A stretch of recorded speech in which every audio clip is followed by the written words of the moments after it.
Жизнь — это путь, никак не свернуть. Лето за весной, когда же домой? Мы снова в дороге. Сейчас еле успели пересесть на другой поезд. Ехать нам целый день. За окном Нюрнберг.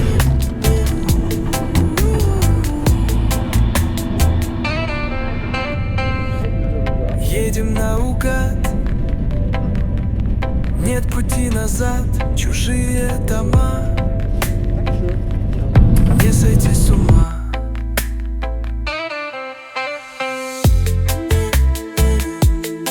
Всем привет, друзья! Вы в настоящем моменте. Меня зовут Виталий, со мной Лада. Мы отправились в новое путешествие. И значит, будут новые города и новые истории. Не думал, не гадал, все чего-то ждал. Когда же, когда вышло навсегда.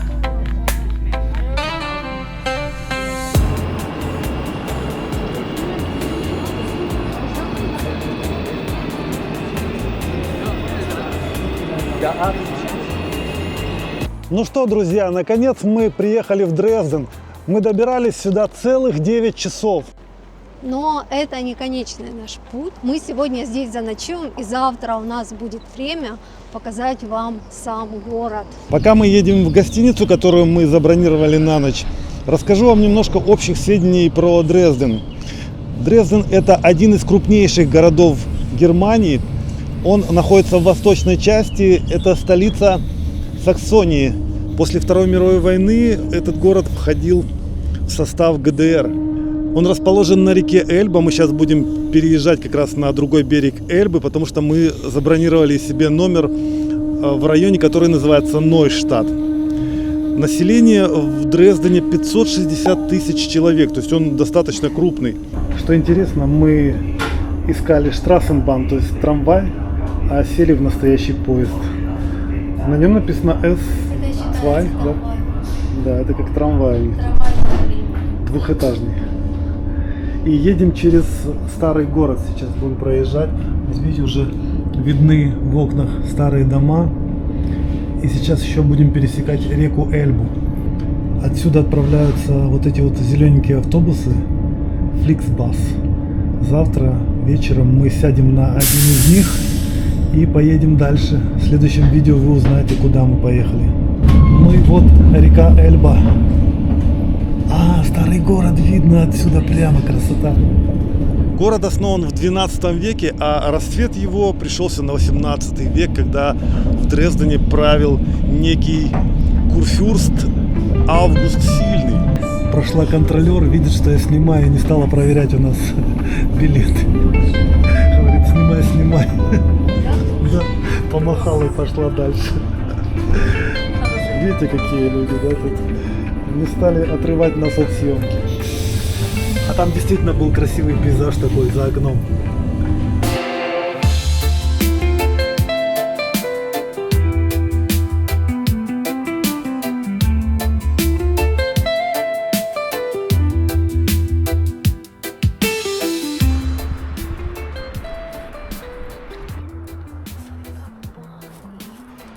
Такой аромат стоит на всю улицу. Вау.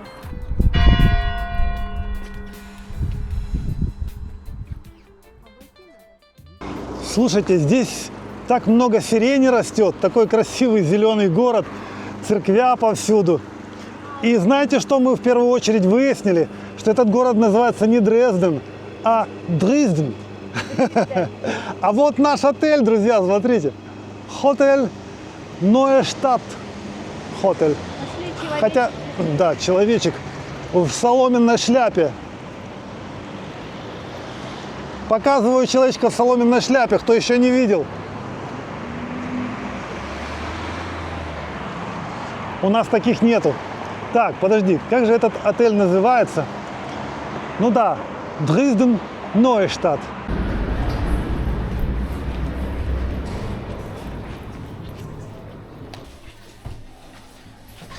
Просторный коридор, отсюда видно ресепшн. Мы там внизу были только что. Ой, все длинно. 143, наверное, туда. Держи ключи, бери один и вставляй.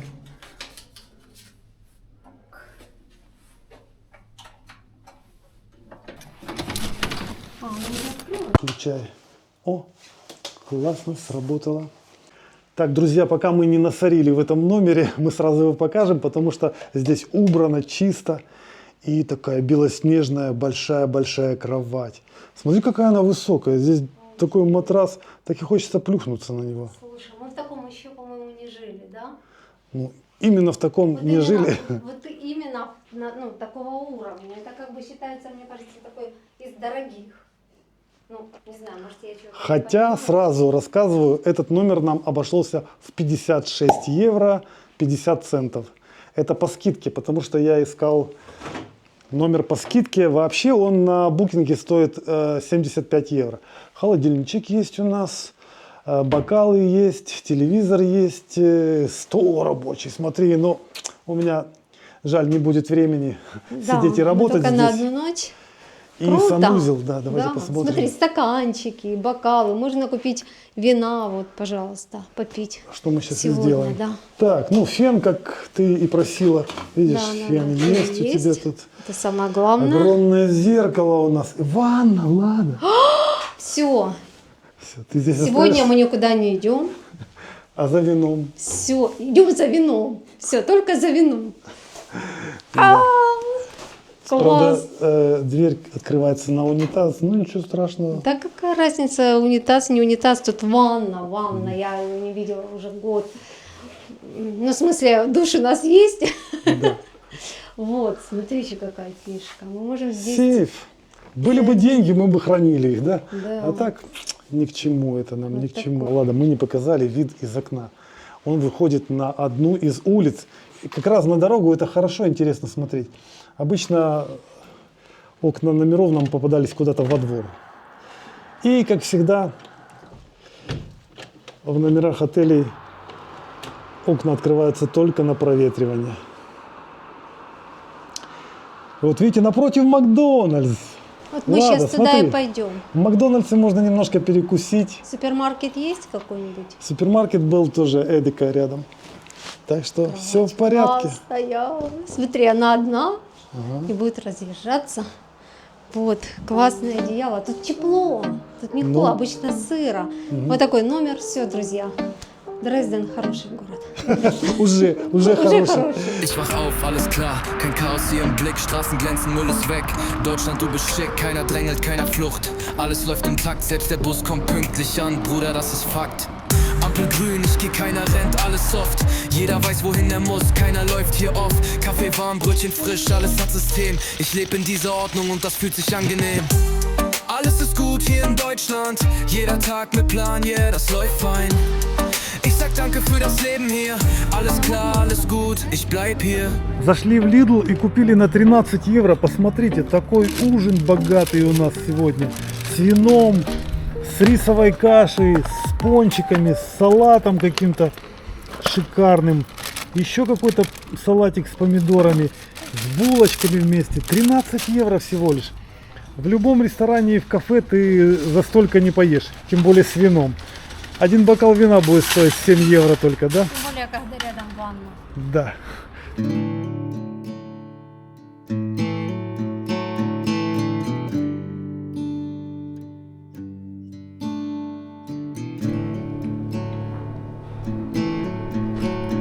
Все, мы покидаем этот отель.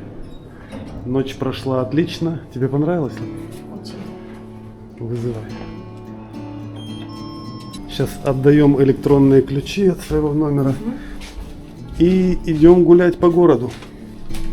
Erdgeschoss. Rezeption.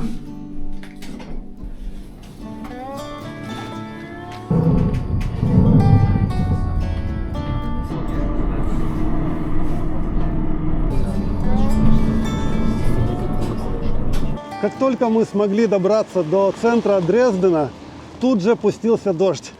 Можно сказать, что нам очень везет сегодня. Но деваться некуда, у нас всего лишь один день на просмотр этого города. Сегодня вечером мы садимся на Flixbus и уезжаем в другую страну, поэтому Что получается? Под дождем так под дождем будем вам показывать красивенный город. У меня уже здесь видна панорама. Сейчас я разверну камеру, и вы увидите, какой здесь классный вид. Это же Германия. Как же Германия без дождя? Ну вот, ты права.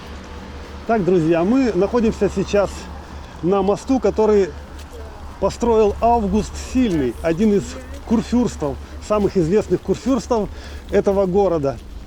Курфюрст – это такой князь, который принимал участие в выборе императора в Священной Римской империи. И вот открывается вид на реку Эльбу.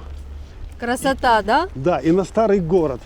Старый город, конечно, сразу бросается в глаза. Посмотрите, он выполнен из какого-то темного камня.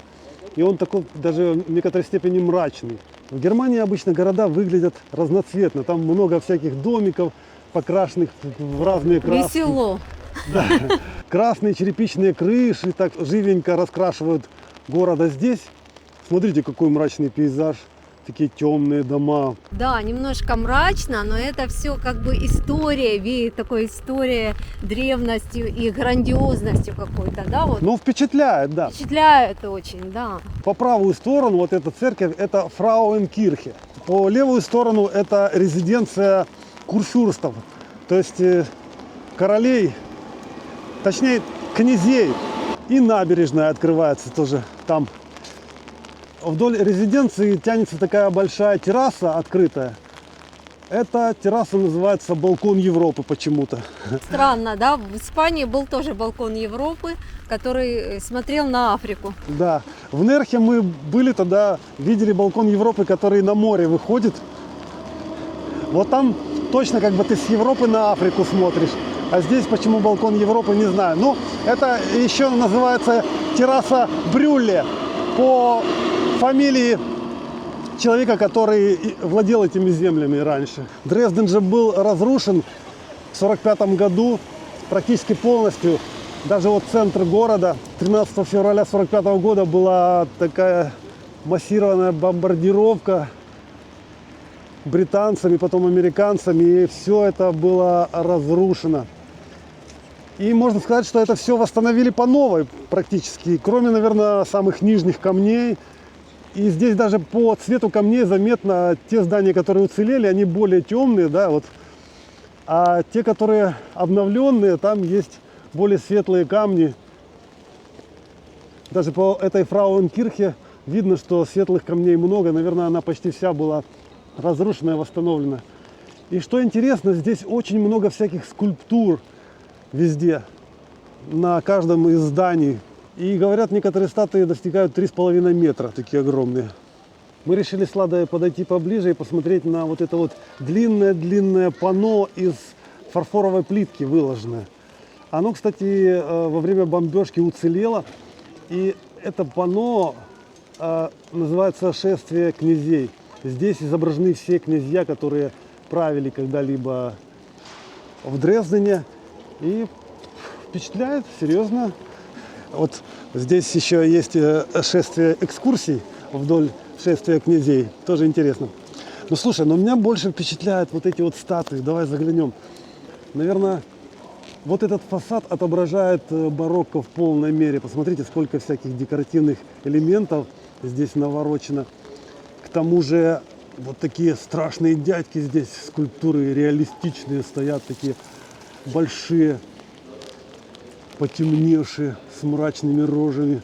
Действительно интересная архитектура, именно из-за того, что много статуй таких вот реалистичных, как живые люди. Вот здесь наверху, посмотрите, прямо целый ряд этих статуй.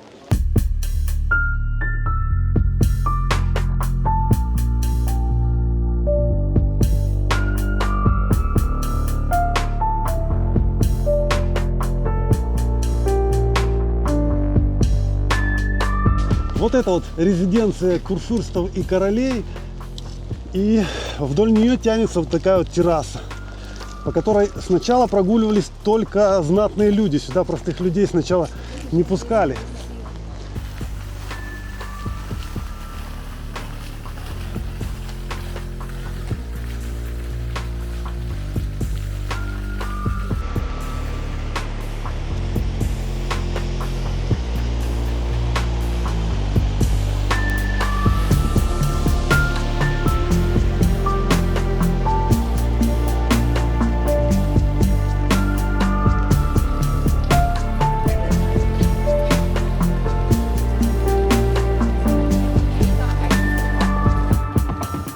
А посмотрите, какая огромная придворная церковь для князей была построена.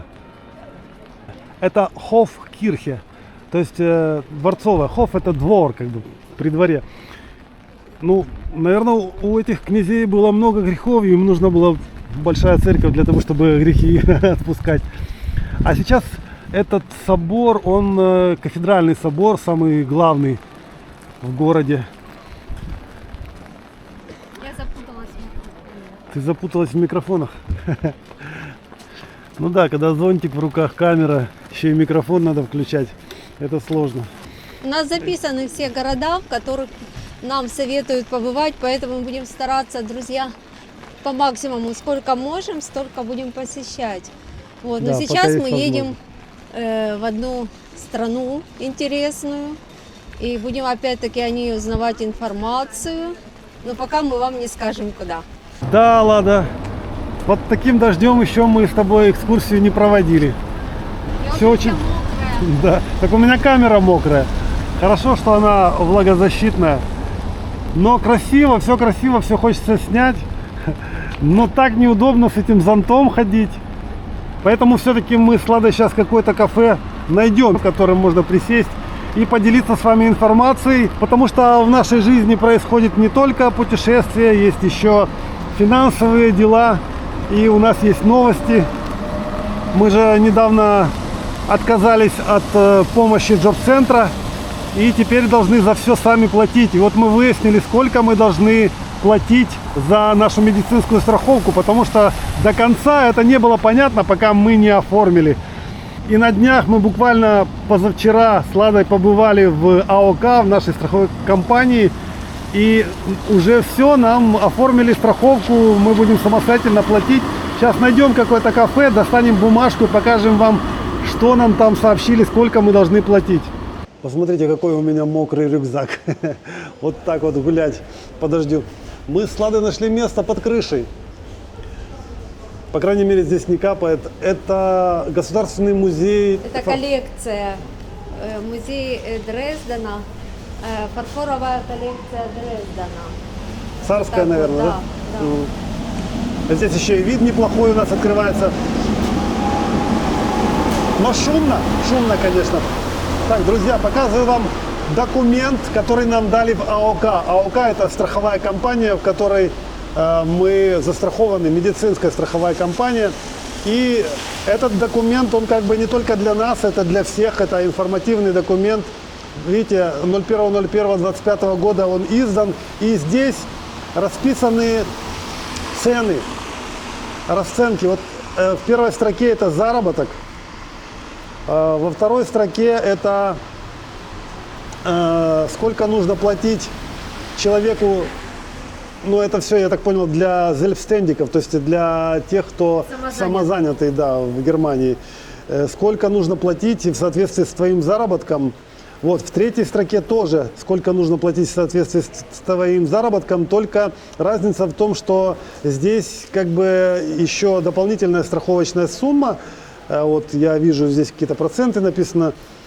На случай, если тебя никто не может подстраховать, если ты заболел. Например, я вот самозанятый, и если я вдруг заболел, обычно человек, который на найме работает, он может на больничном находиться, да? Да, за него предприятие будет. За него предприятие платит, и предприятие не останавливается. А у нас получается все, я заболел, никто не работает, на больничный я себя послать не могу, поэтому как бы есть еще дополнительная сумма, которая берется там немного, в общем, поэтому два столбика. Второй столбик — это без этой дополнительной суммы, и мы как раз отказались от этой дополнительной суммы, потому что мы сказали, вдруг я заболею, Лада меня может подстраховать.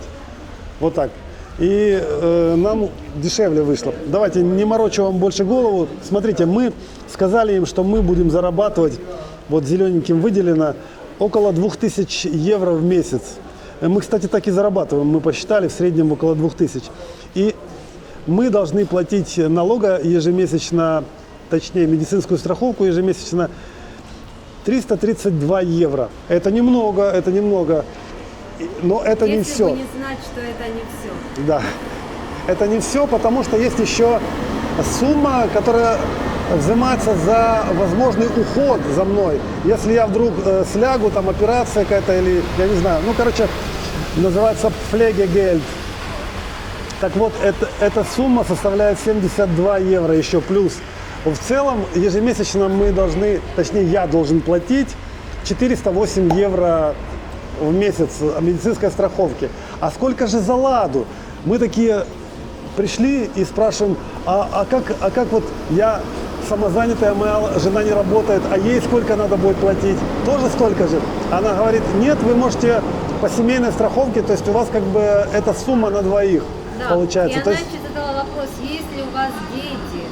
И как бы Виталик начал сразу перепугался и начал говорить, что да они уже взрослые, они большие, так это же хорошо, вам же от этого будет только дешевле Лучше. страховка, вот Да. в чем дело. Я просто почему испугался? Я думал, за детей надо еще доплачивать, ну типа, если у вас дети, может еще надо будет платить за них. А оказывается наоборот. Получилось, что если у вас есть взрослый ребенок, Это как самостоятельный, страховка, то это он как в случае вашей болезни может вам помочь за свои деньги оплачивать, скажем, операции, там, лечение и все, еще что-нибудь. Очень была хорошая женщина, она как бы с пониманием к нам отнеслась, посмотрела, что мы сами отказались от ЖИП-центра, мы принесли все бумаги с налоговой, наше ГВРБ, в общем, сколько мы зарабатываем полностью. Все нам GPT-чат сразу сказал, то есть очень хорошая вещь, GPT-чат, вот всю информацию нам дал, и мы уже со всеми документами пришли, вот. И она как бы почитала и оформила нам самый дешевый вариант, то есть узнала все подробности, есть дети, нету, что у нас, как, сколько зарабатывать. И вообще она сказала, что если у вас, допустим, что-то изменится, вы сразу же должны об этом сказать. Допустим, вы начали зарабатывать 5000. Вы должны прийти и сказать. И Да. вы посмотрели, сколько же это будет страховки тогда, посмотрите. Ага. Тут написано, да, вот на первом листочке как раз. Если ты зарабатываешь 5000 ровно, то ты платишь 860 евро сразу, то есть в 2 раза, даже больше. Мгм. Вот. А если ты зарабатываешь 5,5 тысяч евро, то ты платишь 948, практически 950 евро страховки. Ничего себе, представляете?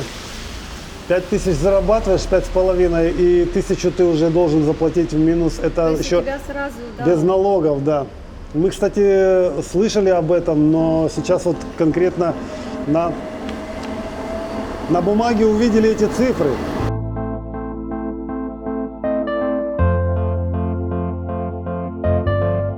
В Дрездене есть очень интересный архитектурный комплекс, который называется Цвингер. Не путать со свингером. Это звучит одинаково. Вот. Кто знает, что такое свингер, это совсем другое. Это такой дворцовый комплекс, который в середине сейчас здесь на ремонте. Посмотрите, я вам сейчас туда загляну немножко. И здесь расположено несколько грандиозных музеев. Например, мы стоим прямо возле музея саксонского фарфора. Здесь, если кто увлекается фарфором, например, можно посмотреть всякие там чашки, миски, тарелки, амфоры, я не знаю, что тут еще. Может быть, фарфоровые унитазы. Ну, это нужно заходить, смотреть. И есть здесь еще галерея картинная в другой части этого Цвингера. Очень известная тоже галерея. У нас просто нет времени походить сегодня по музеям. Да, мы снаружи можем обойти этот Цвингер, немножко на него поглазеть. Я смотрю, люди ходят там внутри. Наверное, можно как-то зайти и посмотреть хотя бы немножко. Поэтому мы попробуем с Ладой проникнуть. Раз уж мы здесь, в Дрездене, и не побывать в Цвингере, нас спросят, а вы что, не зашли в Цвингер?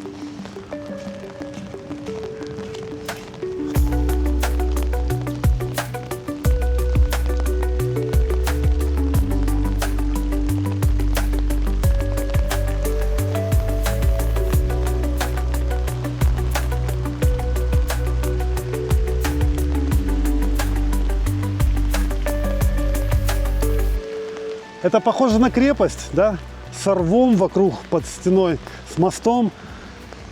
Скорее всего, первоначально это было укрепительное сооружение, а потом его переделали в зону отдыха.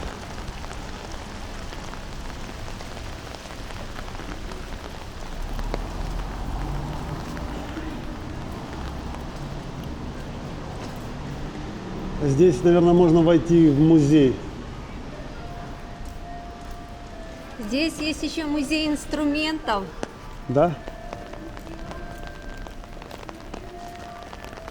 Ага. 3 музея больших. Один музей художественный, живописи, один музей инструментов и один музей фарфора саксонского. Вот так, по идее, все это должно выглядеть здесь, да, когда будет закончен ремонт. Ты знаешь, в музее фарфора есть часы, ладно. Они звонят такими фарфоровыми колокольчиками. Вон они, видишь, те колокольчики висят. Да. Просто близко подойти нельзя, получается, там стройка как раз идет. Мы издалека посмотрим Да. и послушаем. Ну, а картинная галерея, скорее всего, находится здесь, вот в этой части. Ну и пока мы тут прохаживаемся с Ладой в этих красивых местах, возле музеев, я вам расскажу более прозаичные вещи, что мы выяснили для своей мамы. Ну и вообще про пенсионеров украинских в Германии, смогут ли они остаться в Германии после того, как будет окончено действие 24 параграфа. Надеюсь, действие 24 параграфа скоро закончится вместе с войной. Скорее бы уже. Но вопросы есть. Каков будет статус украинских пенсионеров? Да, Сейчас это, я- кстати, очень многих сейчас тревожит, пенсионеров, потому что из Украины приехало очень много пенсионеров. И Да, и Германии они не нужны, по сути дела, потому Да. что это просто нагрузка, и с ними что-то нужно решать. Но это все не так просто, поскольку не все пенсионеры как бы могут вернуться домой. У некоторых, например, уже там нету жилья, у некоторых, например, просто не позволяет здоровье. Ну и еще есть другие причины, почему люди не могут вернуться и смогут ли они остаться в Германии на каком-либо основании. И оказывается, да, существует такой параграф, который называется 25-й параграф. Это статья закона, которая предусматривает возможность остаться в Германии для любых людей, не только для украинских пенсионеров, для любых людей по гуманитарным и политическим мотивам, и по здоровью еще. То есть по 25 параграфу можно остаться, если человек, например, абсолютно потерял жилье в результате войны в Украине, да, ему некуда возвращаться, и он может это доказать, предоставить все документы, и тогда Ausländerbehörde рассмотрит прошение, человека могут перевести на 25 параграф, где он будет пользоваться теми же привилегиями, которые дает 24 параграф, точно теми же всеми, там и социальные выплаты, и Wohngeld, то есть платежи за жилье, и Pflegegeld, и все остальное. Но тут нужно понимать, что каждый случай в Германии будет рассматриваться индивидуально. Если у человека недостаточно веские основания, то его по этим статьям не оставят. Если мы, например, останемся в Германии, нашу маму не смогут выпроводить в Украину, потому что она нуждается в уходе. там некому будет за ней просто ухаживать. Это одно. Второе, даже сама дорога в Украину может быть для нее опасна по здоровью. Если мы предоставим все справки от врачей, что это опасно, что она не сможет жить самостоятельно в Украине, то ей дадут 25 параграф на основании ее здоровья. И есть еще один вариант для людей, которые ищут политического убежища. Например, скажем, они каким-то образом испортили отношения с властью в Украине, ну или в любой другой стране, кстати, тоже. И их там преследуют. И человек может доказать, что его будут преследовать, если он туда вернется, и что его могут либо посадить в тюрьму, либо еще чего хуже там, да. Если человек это может доказать, то его тоже могут оставить по 25 параграфу как человека, который нуждается в политическом убежище. Вот. Это мы выяснили, и это, в принципе, действует уже давно и вполне может пригодиться нам и другим украинцам, которые нас смотрят. Ну, вы только посмотрите, что случилось с Ладиными штанами уже. Клеш по земле волочится, мокрый. Вот так и гуляй. по дождю. Из-за дождя нам все-таки пришлось где-то прятаться. И мы выбрали зайти в какой-то ресторанчик. Но наугад уже, конечно, зашли. Спросили, есть ли тут чай. Нам сказали, есть. Вот посмотрите, какой тут чай. В чайничках, классный. Ну, оказалось, он не дешевый, конечно. Нам этот предложили чай. сразу еду. Посмотрите на еду. Мы посмотрели на еду и поняли, что мы голодные. И заказали еду. Да, и вот, смотрите, 2 сосиски, вурст и картошка фри с кетчупом. Вау. Класс. Я думаю, нам этого хватит наесться. Короче, друзья, все это вышло нам в 26 евро 70 центов. Ну, зато вкусно, зато не будем голодные. А так Очень вкусно. мы, наверное, до автобуса все равно не выдержали, да? Мы с тобой никогда не разбогатеем. Да, слишком много проедаем. И какая здесь шикарная обстановка, подсвечник горит со свечой. Музыка играет. Людей Очень не приятные слишком много. официанты. Мгм. Они начинают с нами так вежливо говорить, понимают, что мы плохо говорим на немецком и переходят на английский. С полной уверенностью, что английский-то мы понимаем. Молодец.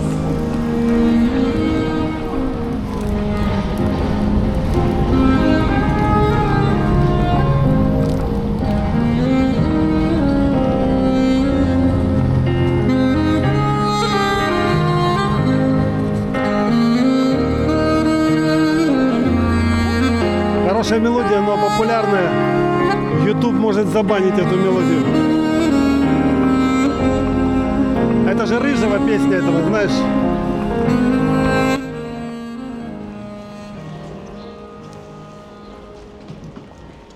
Мы с Ладой сдали свои вещи в камеру хранения, вот это вот все шкафы камер хранения. И знаете, как мы выбирали, в какую ячейку нам положить свои вещи?